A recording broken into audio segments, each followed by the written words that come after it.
I'm Russ Wills. I'm a New Jersey-based artist. I work primarily in photography and fused glass. I enjoy blending those two media together and fusing photos into the glass. It's a whole lot of fun. I also teach full-time at Pillar College. I'm part of the Biblical Studies department there, and it's really the best job in the world for me. I get to stay immersed in two of my biggest passions. I teach courses in the Bible and Christian theology and courses in the arts, so it's a great place to be for me. It also creates sometimes a little inner turmoil, being immersed in the world of the arts and the world of biblical scholarship at the same time. There are like two parts of me that really conflict sometimes. The artist in me is completely convinced of the importance of the arts, particularly to the Christian faith, and but even outside of that. And I find from my own experience and from talking with many other people and reading other people's work, I find that the church doesn't really embrace the arts the way many of us wish the church would. And, that becomes hard. It's a lot of Christians who are artists even feel a little bit shunned or rejected by the church in some cases. And that's something that I really want to address. And then what I find when I'm really honest with myself is that as a Bible scholar, I kind of say, well, maybe the arts really aren't that important. The artist in me gets it, and artists tend to be really good at communicating the importance of the arts in a language that other artists understand, but other artists usually already embrace that idea. So it doesn't translate well to the non-artist world sometimes. So this sort of Bible study guy, that part of me, is hearing this saying, I don't get it.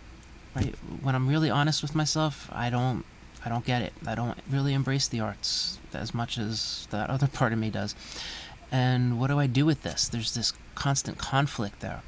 And so it ended up in this like tumultuous inner conversation where part of me was saying, you think the arts are so important? Show me in the Bible, right? Pretty typical response.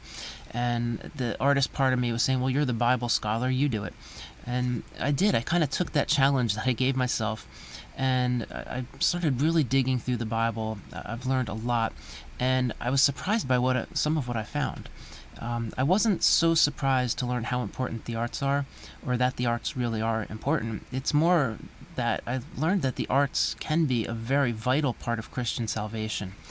And I'll explain what I mean by that throughout the video series, but that really did surprise me. And so one of my goals here, like I said, artists speak in a language that artists embrace, and that doesn't always translate well to the rest of the world. So one of my goals is to sort of translate these ideas into a language that the average person can understand and embrace.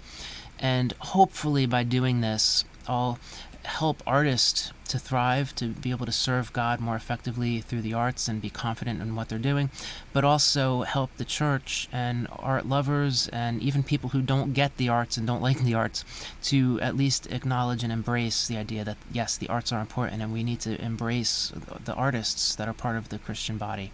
So those are a couple of my goals. I plan to do this in a big, long series of short videos, just a few minutes each, maybe 5 minutes max. I'm already talking way too much in the introduction, so I don't know how that's going to go.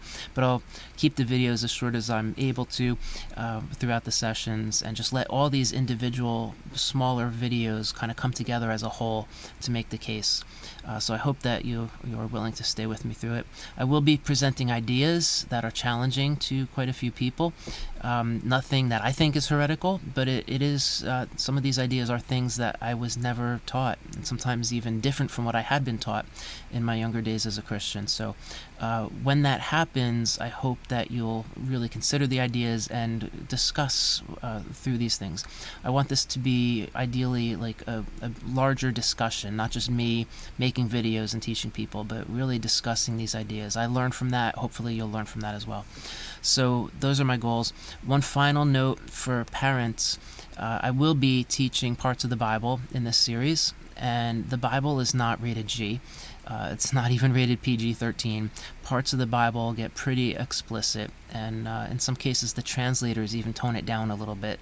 So I don't plan to spend a lot of time like living in those passages, but they will come up. It's just important that we really understand what the Bible says about many of these things, and some of the passages that explain it are a bit inappropriate for children. So I don't plan to say anything that's overly offensive, but I will teach the Bible, and the Bible is not always child-friendly. So just be aware of that. Use discretion. Have the pause button nearby if you're listening with children around. And I think that's everything as far as introduction. So I hope that you stick with this. Thank you very much for supporting me by listening.